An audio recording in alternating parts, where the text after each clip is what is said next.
Jeanne est née à Domrémy vers 1419. À cette époque, la France s'opposait aux Anglais pendant la célèbre guerre de 100 ans. Un jour, Jeanne entendit des voix mystérieuses. Celle de l'archange Saint-Michel qui lui a dit d'aller chasser les Anglais hors du royaume de France. Jeanne entend encore ces voix. Elle a 17 ans quand elles seront à vos couleurs. Elle a des chevaux et une escorte pour rencontrer le dauphin Charles. Jeanne rencontra Charles, futur roi de France. Il accepta de lui confier une troupe pour libérer Orléans.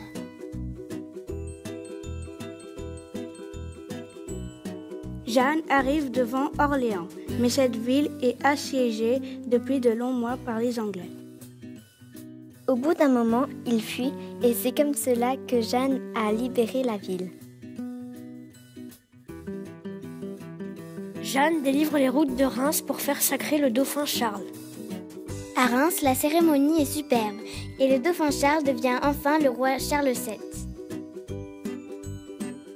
Le roi de France négocie la paix avec les Anglais et les Bourguignons, mais Jeanne n'est pas d'accord. Elle veut continuer le combat et elle se fait capturer.